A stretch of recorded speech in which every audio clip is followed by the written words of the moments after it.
you know, what's interesting about coaching is that the most successful coaches have a niche, and yet the majority of coaches really don't have a very defined niche. And like many of you, you know, I've been doing this for 20 years now. And when I first started out, I didn't want a niche. I was so excited about being able to change the world. And, you know, the beauty of coaching is that we really can help anyone who is willing to be coached. And so I just didn't want to pick a niche. And what was interesting is that one naturally emerged for me. And it wasn't until I started working more and more within a niche that I really saw that it wasn't just a marketing thing. A lot of people think of it that way. But it was really, I could see how I could better support my clients by being more niche specific. And so it doesn't matter where you are in your business. You could be brand new. You could be doing this for 20 years like me. There's always an opportunity to hone and refine so that you're making the biggest impact possible with your clients. And will it make you more money? Yes. Statistics show that over and over, that niche specific coaches make a lot more money. And that's because they're just far more appealing to people out there in the world. So let's go ahead and jump on in. I think there's something happening in the chat. I just want to make sure we're, yes, it is being recorded. And I will also at the end, you can get access to the PowerPoint as well if you would like. So, all right, here we go.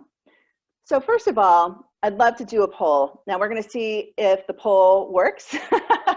We set one up, but we're not sure if it's working. So let's just check in on that. So I want you to be thinking, okay, yes, I have a niche and it's pretty specific and only work within my niche. 2 is it's pretty specific, but I still work with lots of people outside of it. 3, yes, but it's pretty broad.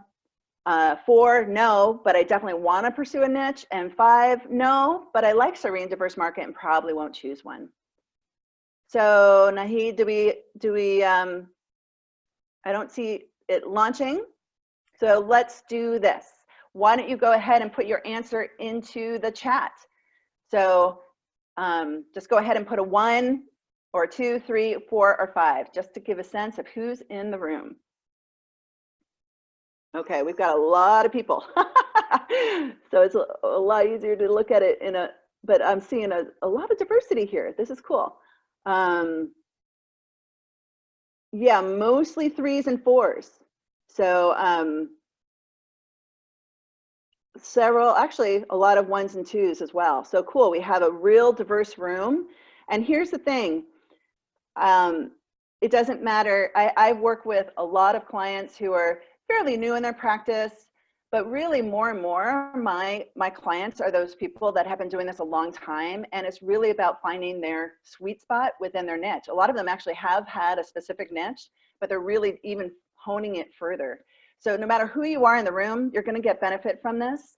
So if you already have a specific niche, if you're a 1, you're still going to get a lot of benefit from learning about how to be even more impactful by choosing a niche. And if you're niche curious, this is also going to be great for you too. So you're in the right place. All right. So let's first talk about some misconceptions. So a lot of fears come up for a lot of coaches when they think about choosing a niche, because naturally we don't want to have any obstacles from our ideal clients from finding us, right? So a lot of people think, gosh, if I narrow my opportunities, I'm going to, if I narrow my niche, I'm going to narrow my opportunities. And the reality is that you become more attractive to the people that you really want to work with when you narrow. And what's really interesting, because you all can go to my website and see, I get calls all the time for people that are outside of my niche. I work with professional coaches. It's very clear on my website. It could not be more clear about who my target audience is. And yet I get all these calls all the time. I refer those on to my clients. I always say, you get to choose your niche and you still get to decide if you want to work with somebody, as long as you're transparent with them. But this is one of those misconceptions that I see time and time again, that actually the more you narrow, the more it actually opens up doors.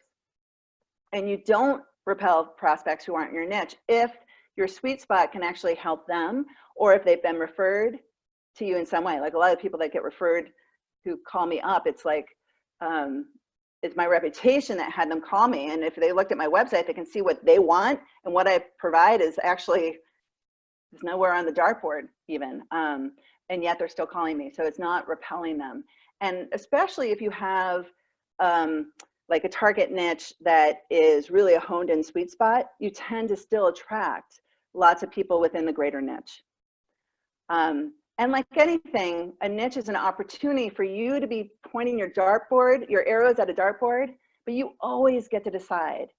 So this misconception about being pigeonholed and losing freedom to change your business, you can always, you know, in today's day and age, you can change your website like that. Now we want to make sure that you're doing an evolution and not a revolution, because we want you to leverage your time and energy that you've invested. So when you do get niche specific, you really want to make sure it's something you love, something you want to be doing at least for 5 years.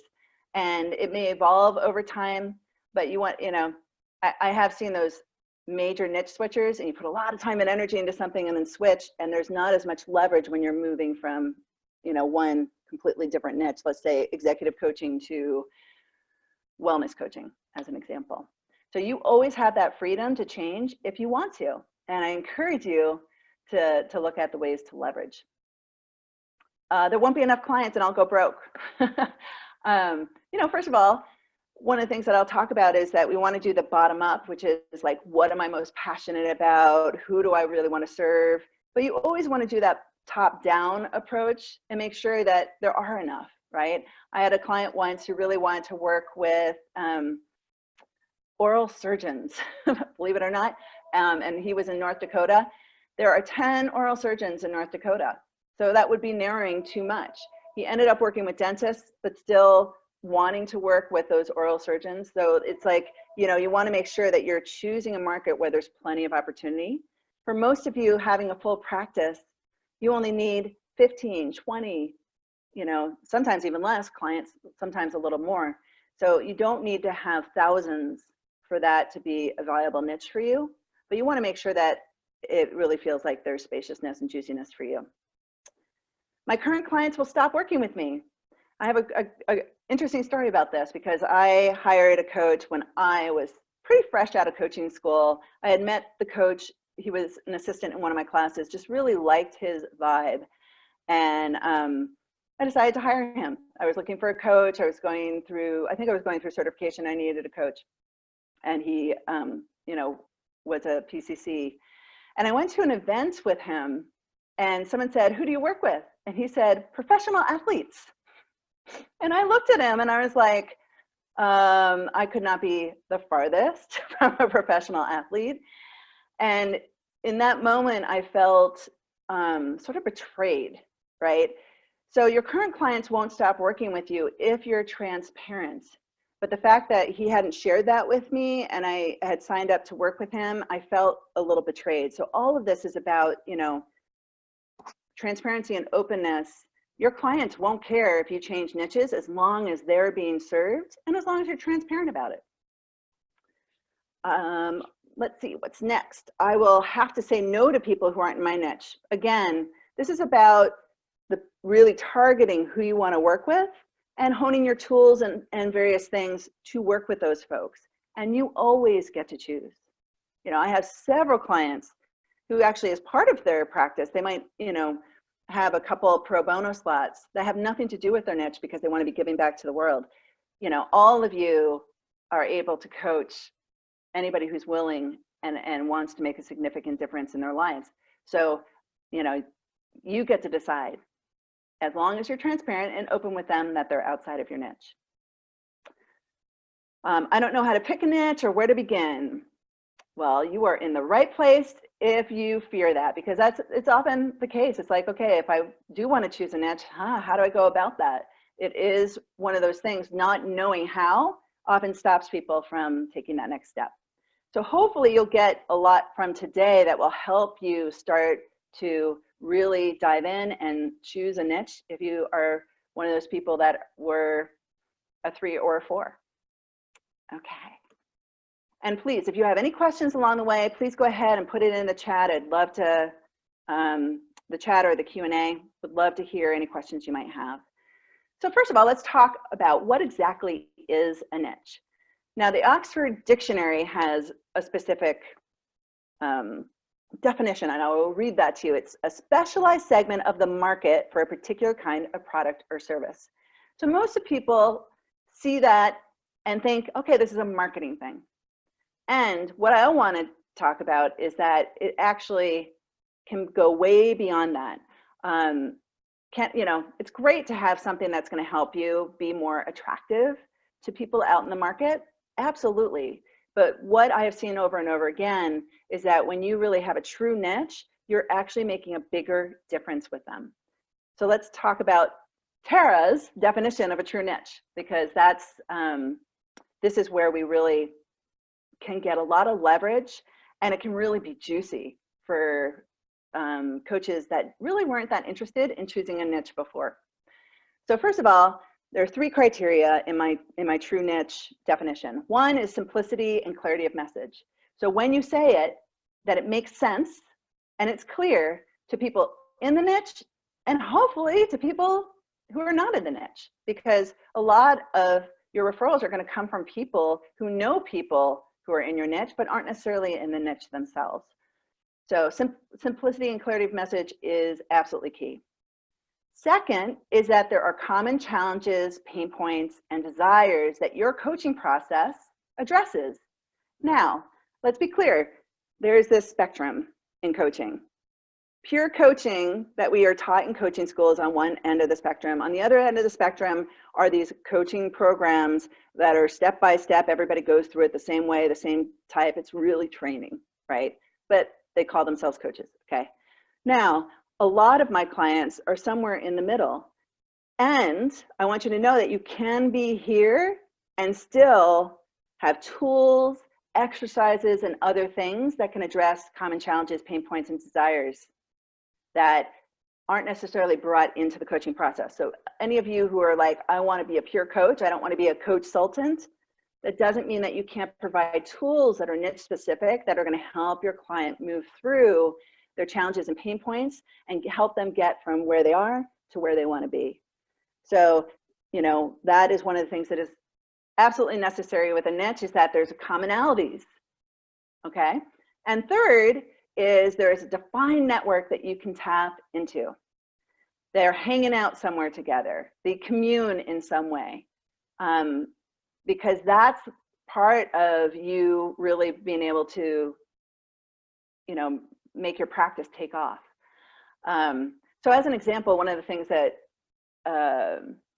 often I hear, like I have a client who has been trained somatically, right? So she initially said, oh, I have a niche, I'm a somatic coach. Now, first of all, simplicity of clarity and clarity of message, we might know what a somatic coach is. A lot of people don't. So there's that. Second, there might be common challenges and pain points and desires. It's about the body and things like that. Defined network, not really, okay? Another one is a life purpose coach. So there's definitely a way that you can make that clear and simple in its messaging. There are probably some common challenges and pain points and desires those people have. They want to get really clear about why they're here on this planet at this time in history. They're feeling challenged and directionless because they don't know, dot, dot, dot.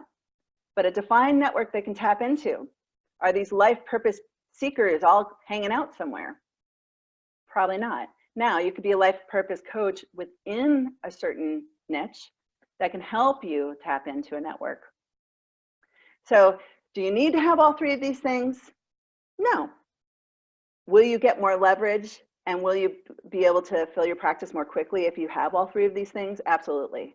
So I'm going to encourage you to be, having this thinking cap on about how can I have these 3 things? What might be some niches that have these 3 elements to it? And part of this is exploration, because sometimes you're not sure until you start to explore it. Okay, let me know if you have any questions as we move along. So here are the reasons I find the 5 top useful reasons to have a niche. You are definitely going to be more attractive to your divine ideal client. I think all of you, if you were to sit down and ink it out, you probably already know to a great degree who your divine ideal client is. You've worked with them, their demographics and psychographics that you really feel like you're leaning in with. You probably already know to some degree what those are. It is actually a great place to start. If you're not sure about a niche, you could start, write down everything you know about an ideal client for you and use that as a filter for possible niches. But it will make you more attractive to that divine ideal client.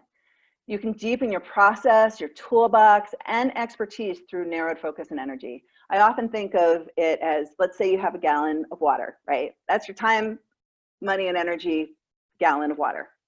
If you have a dish that's this big, you can only go this deep, right? You pour the gallon of water in, that's as deep as you can go because you aren't leveraging your time and energy. But if you have a cylinder and you narrow down, you can go way deep and hold that gallon of water. So that's really what I'm talking about here is, focusing your time and energy to create tools and different things that make your coaching program and coaching process even more valuable to your ideal client. You also create a simple, leveraged business. You're spending less time and energy. So once you have this all set up, I'm always making tools because new things come across. We're either growing or we're shrinking. And this is the whole thing about evolution. If we're not evolving to some degree, then we actually are shrinking because the world is changing around us all the time. So I'm always looking for new tools. I'm kind of a creative person, so I often create those tools myself. Like, oh, this is starting to come into focus in the business world. Ooh, how can I make a tool like to make that more useful for my clients as something they can access in my client resources library kind of thing.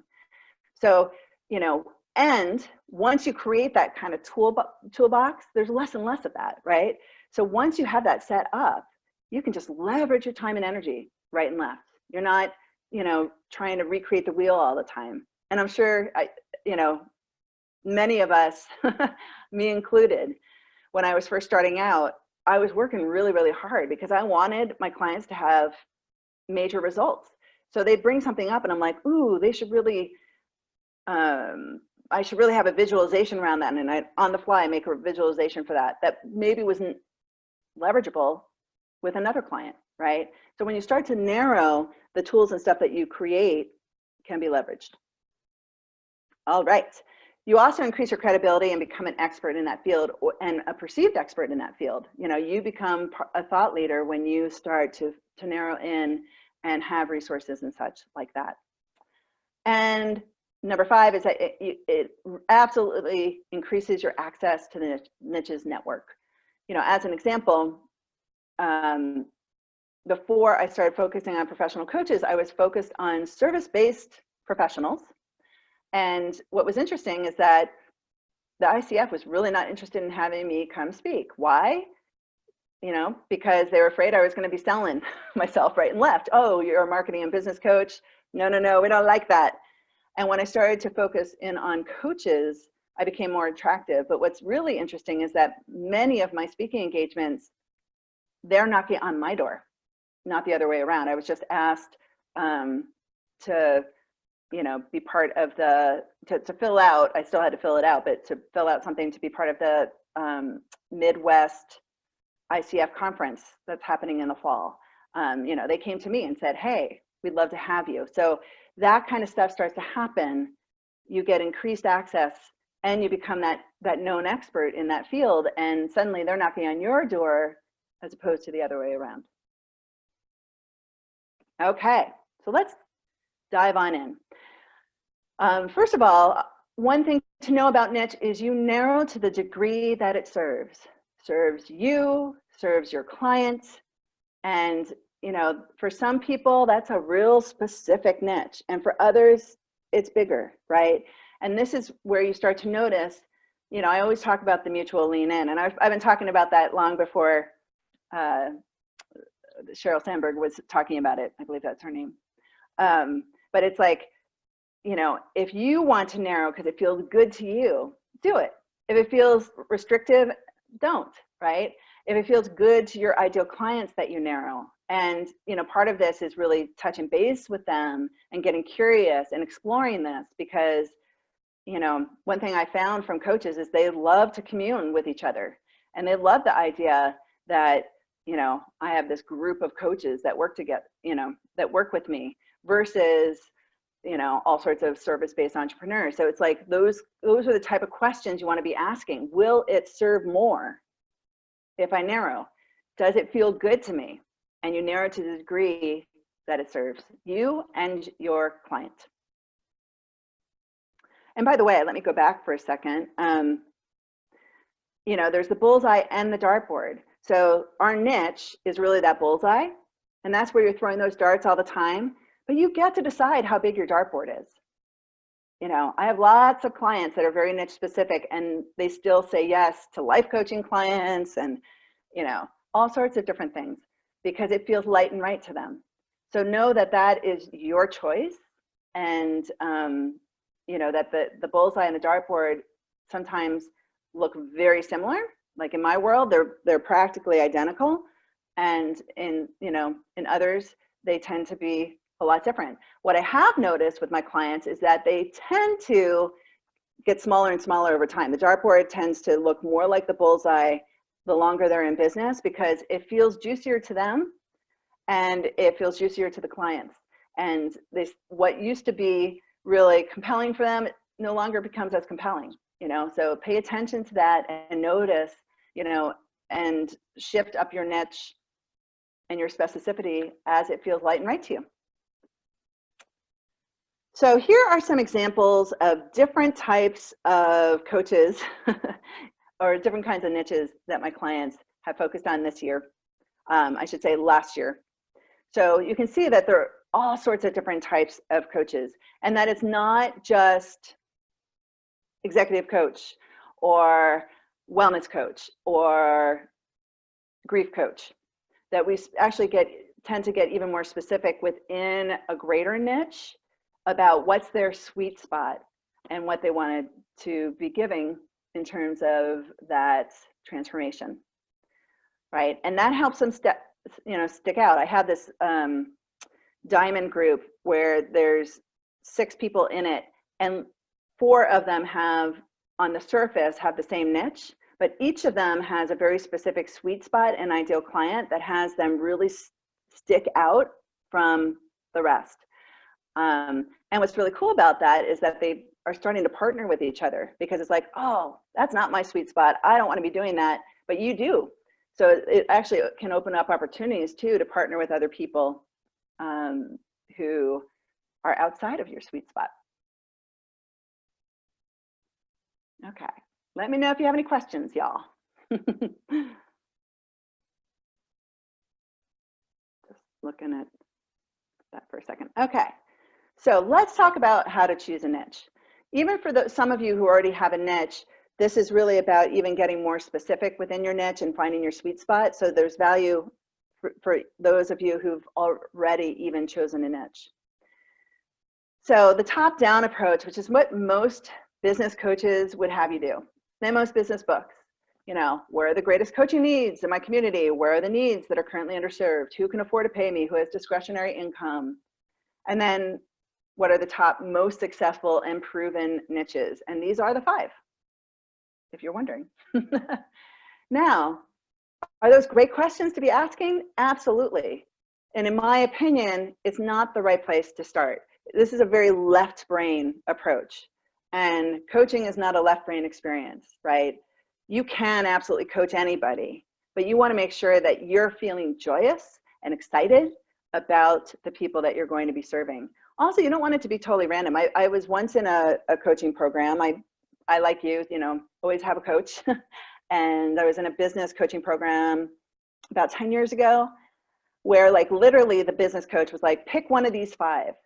And what was fascinating is that people like picked one of these 5, and it didn't matter if they had any experience or even life history in that realm.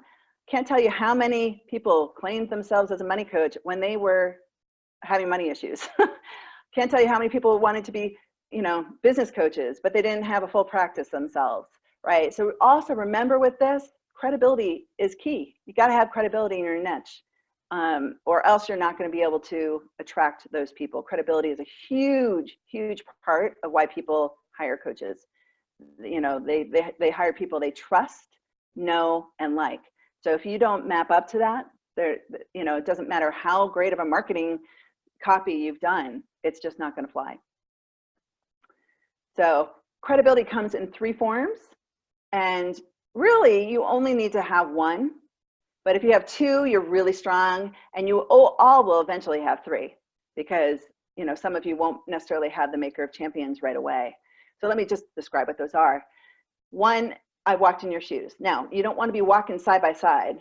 I've got money issues too, kind of thing. You want to be like, I used to have money issues, but then I figured out how to get from here to here, and now I'm actually, you know, quite comfortable and successful, and, you know, we'll be retiring at age 55, kind of thing. So I've walked in your shoes. I've experienced the challenges that you've had. I've experienced this, you know, I've experienced success. I've been on that hero's journey myself. And this can be very compelling because it also reveals who you are, right? So think about where you've walked in other people's shoes. It's always good to look at your personal history. What are some of the challenges that I've overcome in my life that might be juicy for me to help other people with? You know, certainly there are, you know, oftentimes with my clients, they have either 2 scenarios. One is that they have a particular niche in mind, or they might even have a niche, but they want to get more narrow and specific so they can make a really big difference. And then I have clients that are like, okay, I either want to be, you know, help widows overcome grief, or I want to help empty nesters do X, Y, and Z. You know, it's usually like very distinct possibilities. And, you know, that's why exploration is so important. But part of where they get to at that point is that they've looked at, okay, what is the life experience I've had? Where have I, you know, wow, I lost my husband and now I'm, you know, loving my life. When my kids left for school, I was feeling lost, but then I found coaching and ... right? So look for where those life experiences have been for you that might be juicy to coach around. Maker of champions is simply, you know, and what's cool about this is that there are maker of champions that aren't necessarily I've walked in your shoes. A good example of this is like, there's a lot of people in sports, a lot of coaches were, you know, successful, whatever, baseball players, football players themselves, and a lot were not, right? But they are maker of champions. They have shown that they, time and time again, can bring people to that next level. So, you know, in any niche that you have, hopefully you will eventually be a maker of champions, but you might already have that, right? Especially those of you who've been coaches for a while, is to look at where are the places, where are the niches I've been serving? Where have I already been a maker of champions? Where have I already helped people with this transformation? And then, of course, is credentials, education, and professional experience. So this is coaching school, this is being part of the ICF, this is the professional experience. You know, if you if you do executive coaching and you were an executive yourself for 20 years, you know, what are those professional experience, credentials, education that line up with my niche? So you can imagine when you have all 3 of these that you'd be absolutely golden. I think we have a question, so let me take a look. Oh, Johnny. My niche is training highly sensitive solopreneurs how to grow their business with public speaking. I want to use the word entrepreneurs, but someone already trademarked highly sensitive entrepreneurs. Interesting. Since my past and current clients have all been solopreneurs, is that proof to niche with solopreneurs? Great question. I would say that, first of all, what I love about your niche, Johnny, is that it isn't just, it's not like a black and white thing. Like the highly sensitive part is definitely a, like more of a psychographic. And what's kind of cool is that highly sensitive people are sometimes hanging out together a lot on Facebook. There's a lot of things for highly sensitive people. And it's just like totally different. Like here, this is a great example of like, okay, I'm a business coach, but here's my sweet spot within it. So, you know, I think in terms of the proof part, I always say you narrow it to the degree that it serves. And if you're looking back and saying, okay, most of my folks have been solopreneurs. And one thing I can say, being a business coach myself, there, you know, when you start to look at the challenges and the desires of solopreneurs are different than an organization with 5 employees or 10 employees. There are some things that are very specific to solopreneurs that you could help in your process and things like that. And solopreneurs are one of the largest chunks of entrepreneurs out there. So absolutely, you know, and this is the weird thing about trademarking is that you can trademark a saying, but they can't trademark the, you know, they can't trademark the, right? They can say you can't use these words, but they can't trademark what's underneath that. So part of this just might be clever positioning on your part. Like, how do I describe this in a different way so it doesn't, you know, have this trademark violation? So that might be it too. You know, that's one of those things to explore. Like, could I, you know, first of all, what percentage of my folks are solopreneurs? Does it feel light and right to me to claim that and narrow? Absolutely. I can tell you from a top-down perspective, there's still going to be plenty of clients for you. And in fact, highly sensitive people tend to go to those. I have some folks that I have 2 clients in the last year that was a component of what they worked with. So I know a little bit about that, but they tend to focus more on some of the holistic stuff. So there's some things to look at there. And again, you narrow it to the degree that it serves. So let me know, Johnny, if that helped answer that question for you. And if not, please put in a follow-up question. And Lourdes, you said, my niche is very much in demand lately, a certified ADHD life coach. Absolutely. I don't see a niche, that niche talked about much. Why is that? Why is that ADHD? You know, that's really interesting because it is one of those niches that I've had like probably 5 clients in the last 2 years consider doing this. They were ADHD themselves.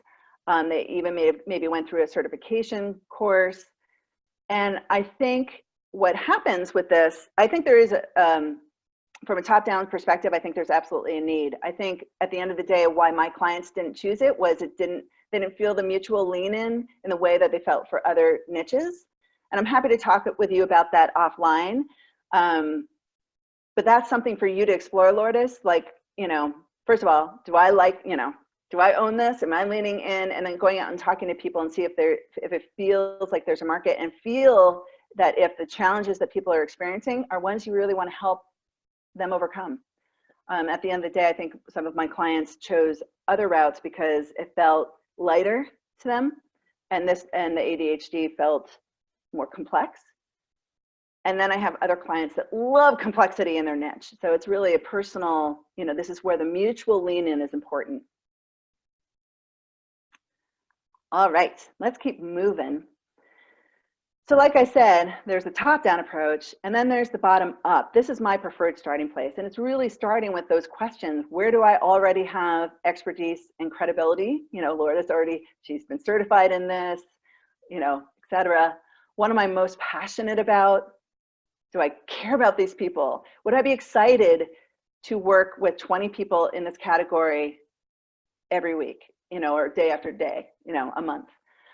What has been my own personal journey? How have I transformed? What are the major challenges I've overcome that I'd be interested in supporting others?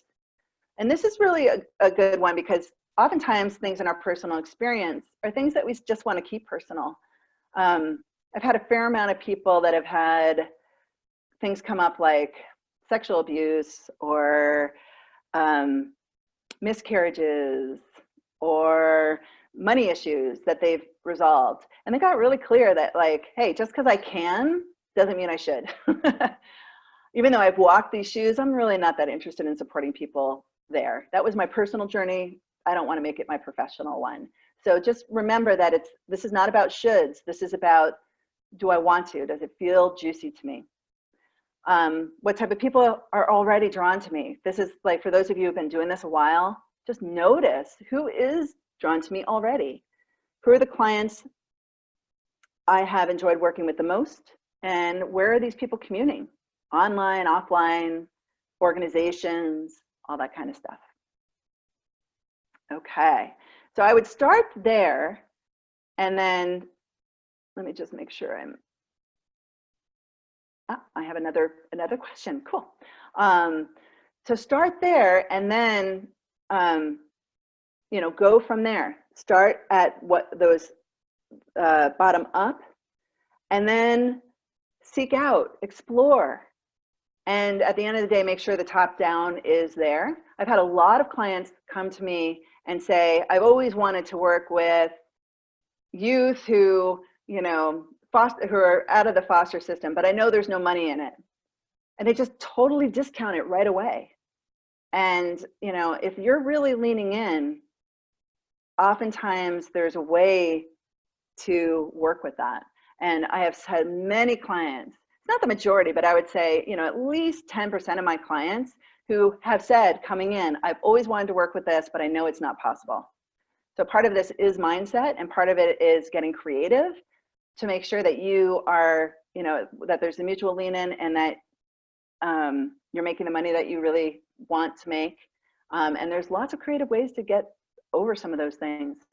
How you offer the programs, you can get grants in some cases, there are a lot of things.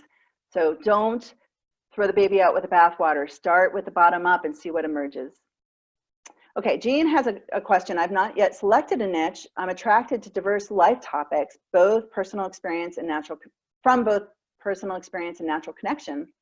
Yet I seem to be focused on living true to oneself, living authentically.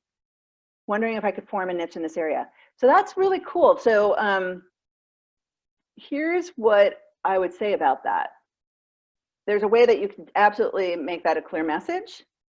There are probably challenges and desires that absolutely fit.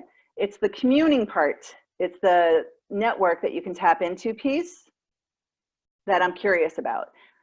So, are these people communing in some way? Are there a specific group of people who want to live authentically that are communing somewhere? You know, that's a place to get curious, because it's really hard to market yourself if you can't communicate outward to them, right? Even in our world of social media, like if you ever tried to do a Facebook ad, it's not a primary strategy for most of my clients. Most of my clients actually really don't like Facebook, at least for business use. But if you were to actually like do a Facebook ad, they have all these demographics and psychographics. If you were to keep it really broad, it would be like millions and millions of people. And so the more you narrow, the easier it is to find them and for them to find you. So that's something for you to explore, to see like, okay, does that resonate enough as is to attract those people? Are there places where I can tap into communities where I know there are people that want to live more authentically, you know, or am I going to be having that really broad pan with my water? So there's no, you know, one of the things for you to really figure out with this is that there's no right answer other than what feels light and right to you. So, you know, and I'm one of those business coaches that isn't like, you have to do it this way or it must look like this. It's like, at the end of the day, this is your life, your business. It has to feel light and right to you. And there's no one formula that's going to get you there. There are a lot of clues and different tools along the way to help. But, you know, that's where, you know, really exploring that and what you need to figure that out is important, Jean. Okay, so in my mind, the best is conjunction of these two things. So start with the bottom up, then look at the top down, make sure that it feels light and right, make sure that it feels like those people are leaning in with you just as much as you're leaning in with them. And usually what I have people do, and I'm going to start to talk kind of quickly because I want to make sure you get all this content. I've already been talking quickly, but even more so, is exploration. Get out and talk to people, because guess what? The best way to get people into your pipeline, first of all, is to be out talking to people. This is not an exercise you do behind a computer. And that is one of the biggest mistakes that coaches make, is they spend way too much time in their office trying to figure all this stuff out. and getting out into your community and talking to people is the absolute best way for people to raise the awareness around you. Because remember, this is a relationship business. Very, very few, I have some clients that have like, Yelp pages, and they get some clients here and there, but the, majority of your clients are going to be coming from relationship and credibility marketing. So talks and blogging and things like that. Some of my clients only do relationship stuff. Some of my clients only do credibility marketing stuff, but like people don't hire coaches that they randomly find on the internet very often. And usually those, I sometimes get the random requests. They often are not a good fit because there's so much in the demographics and so forth around that. So first of all, choose 1 to 3 niches to explore. This is like dating. There's not one right way to do it. For some of my clients, they want to explore one niche and see if it's a fit. And for other clients, they want to explore 3 and see which one rises to the top and narrow down to one. Oftentimes when they explore one, it isn't the one, about 50% of the time it's like, I explored that. No, it's not it, so you got to honor your process and what feels good to you. If you want to explore multiple and narrow down, or if you want to, take the one that you think is the top, explore that, see if it still feels like, yes, this is a yes for me. And set up interviews for people, with people in that niche. So that's potential clients themselves, people that maybe even are on the other side of the transformation, to kind of get a sense of what it took for them to make that transformation. So if you're working with highly sensitive solopreneurs, you might find people who are really needing your help right now, and what are the challenges and what are those desires. You might meet with really successful ones and see what's different about them and see what it took for them to make that transformation. Other professionals that work with them, who are the other people that these folks work with, and influencers, heads of organizations, and different people who are influencers in that target market and in that niche. Sometimes it's like people who have Facebook groups and different things, there's lots of possibilities. And you want to ask about the biggest challenges, obstacles, and desires. And you want to see where they're leaning in and leaning out. And you want to see where you are. Like when they're talking about these challenges, are you leaning in with them? Are you like, ooh, that sounds so juicy? Or are you like, ooh, are you noticing you're doing a little bit of this in and out? I'm not sure. And usually the answer emerges really easily from that. Now, I have had clients that didn't want to go out and talk to people. Are there other ways? Absolutely. And one thing I can tell you is that getting out and talking to people will almost always get you clients as well. So I'm all about leveraging time and energy. I know all of you, every single coach I've ever met has a value around connection. It will get that need met, which is hard to do as a solopreneur. So I really encourage you to do this.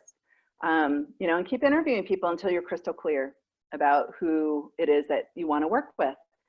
And you can still continue to be in meaningful dialogues with these folks when you find people that you really connect with. They might even be part of your like informal advisory board, so these can be really, really juicy for both them and you.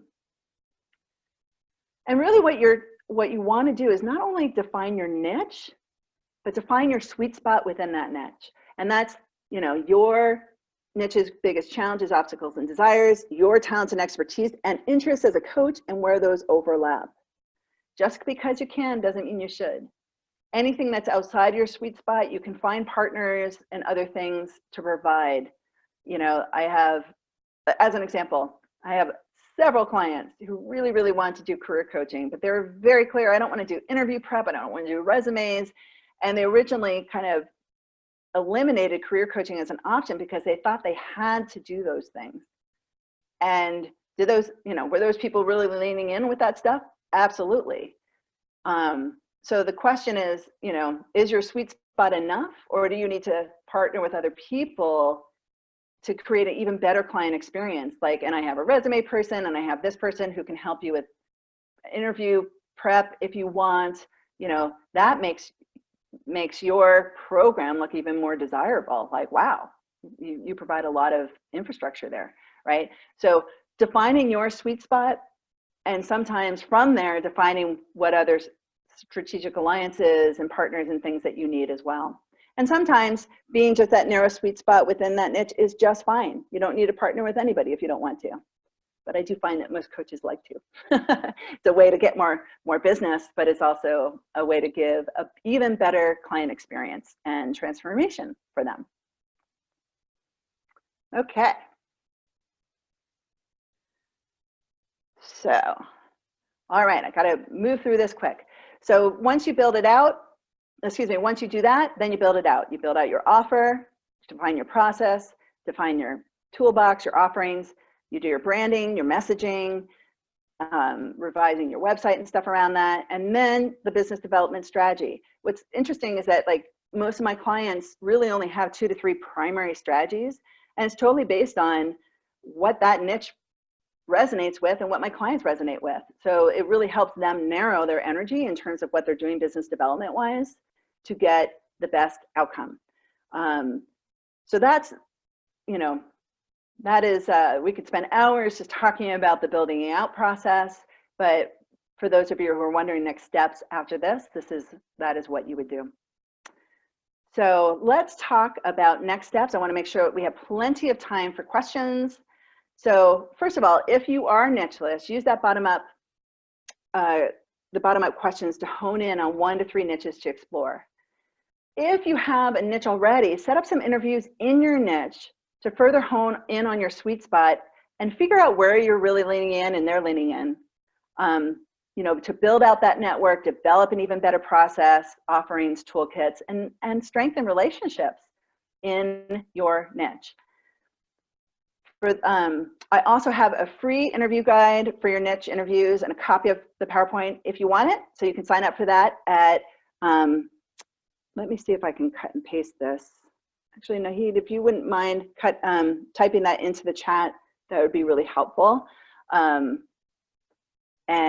you know, if you go there, you can get the interview guide and a copy of the PowerPoint from today's session. And obviously, like some instructions on how to do the interviews and all that, it can be really useful. And lastly, sign up for a complimentary business breakthrough session with me. And really what that is, I'm not going to have any limiter today because I don't think there's a huge audience. So I basically we look at where you are, where you want to be, and we examine that gap and look at ways to bridge the gap between where you are and where you want to be in your business. And you're going to walk away with value no matter what. We'll spend about 30 minutes together. And if it feels resonant to continue talking about potentially working together, we can stay on. But if not, I will point you in the right direction. So this is really a place, you know, first of all, I really care about my fellow coaches. And it's one of my favorite things to do in my business. I just love doing these sessions because people get really lit up and they can get some major clarity that can help be a like catapult for them in their business. So if you're interested in that, please go ahead and sign up for one of those. All right. So what questions do you have? I'd love to hear more questions or, you know, even some specific things that you are navigating in your businesses right now when it comes to the niche topic.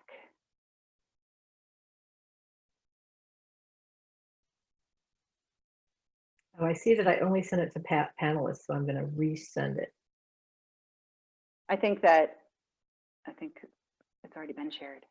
So cool. Oh, did someone else share it, everybody? I resent it, yeah. Oh, you resent it? Okay, yeah. I talked really fast, and I guess I talked faster than I needed to. So, Tara, there's a question. Yeah. Sorry, I'm on Is twice. there a question? Let me Hearing myself. Oh, I see there's one from Allison that got somehow added to the answered box. Oh, no, wait. Yeah, so I have a similar interest in the authentic living. My observation is that individuals don't realize authenticity is an issue until they engage with several coaching groups, often confidence related.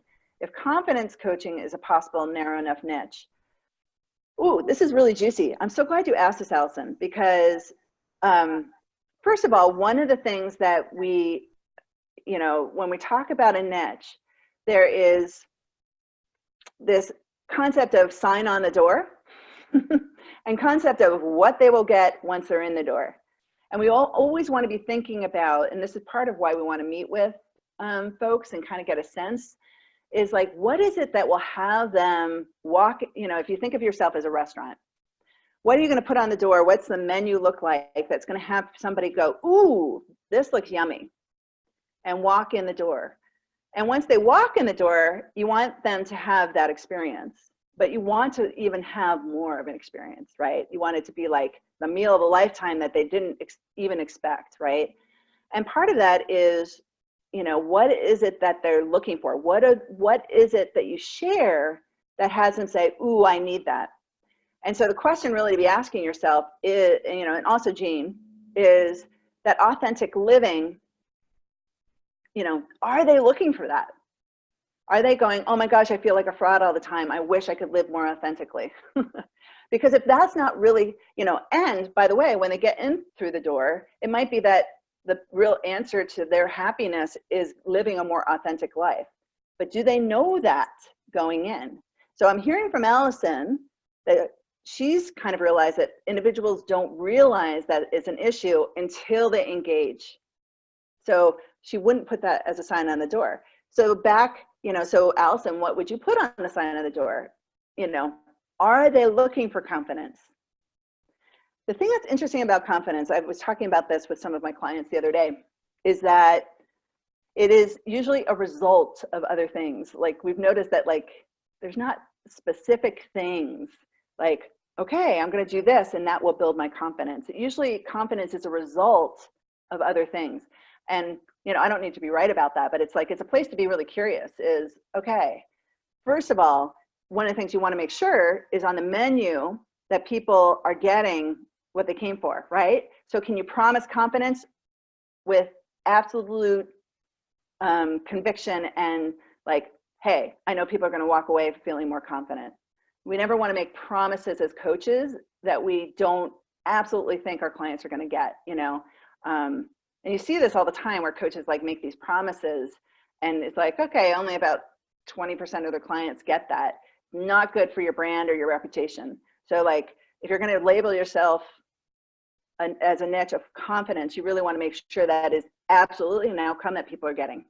So anything that you claim, you want to make sure that if you say yes to a client, that with confidence that they're going to receive that. So that's something when you think about the sign on the door, as an example, I was talking about this with one of my clients where she's a wellness coach for really busy, successful executive women. And all of them in the interviews wanted, not all of them, most of them wanted to lose weight. Now, my client was not leaning in with that because what she said was when she's put that on the door before, it totally changes the focus and the type of people that she attracts. She's like, a lot of my clients do lose weight, but I don't want that to be the thing that draws them in. So it's kind of that game where where are they leaning in? Where are you leaning in? So what does that make for your sweet spot? And here's the thing, if you talk, and one of the things that she's been a coach for quite a while, and she's like, when you put weight loss, there's people expect to lose weight. And if they don't, even if they, are living a much better life and this and that, they're disappointed. And you never want a client to walk away being disappointed. Well, I thought I was going to lose weight. That's why I signed up for this program. So it's that kind of dance that we're talking about here. So hopefully that makes sense. Hopefully, any follow-on questions to that?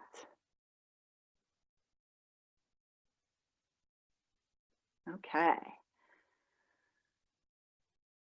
Oh, here's one from Jana. I'm seeing here too. I found I have so much resistance to picking just one niche because I adore and do well with a couple of different things, especially team coaching and EQ training, and narrowing it just helping teams with EQ alone wouldn't serve the team fully enough. So this is cool. Great one to bring forward, Jana, because it's all about, how is there a way for me to message those things so they dovetail and sound like they are harmonious lived together. As an example, once upon a time I was working with a financial advisor who worked with widows and divorcees. And what's interesting is that from a financial services standpoint, their needs were not that dissimilar. But what he was finding is that it made them scratch their head. Like they seemed really different. You know, if I'm a widow, it feels very different than a woman who's chosen to get divorced. Like the messaging wasn't jiving with his potential clients, and it was actually a barrier from them working with him. So it was like, you want to make sure that however you message it, that there's a way that this dovetails together, that your clients are like, oh, wow, that's great that she does both that teamwork and that EQ stuff. How can I message that in a way that, you know, they could do this one or this one, but ideally that they're doing that together and that they feel like they're living in the same land, right? And that it's not like I work with business owners and widows, which just has people go, what? You know, really can be a turnoff to both of those niches, right? So that's a place I'd have you look, Jana, is there, you know, to me, I think there's ways that you can message team coaching and EQ training that has them feel like, oh yeah, that makes sense that these are offers under the same umbrella. Excellent. So I want to kind of stop the Q&A right there because we have about 1 more minute. And thank you so much, Tara, for giving us a wonderful educational presentation. The rest of you that have questions, don't hesitate to reach out to Tara directly on her website. We did give you a couple of links, and you should, and there's her contact information, which I will type in, or Dave can type into the chat box in a second.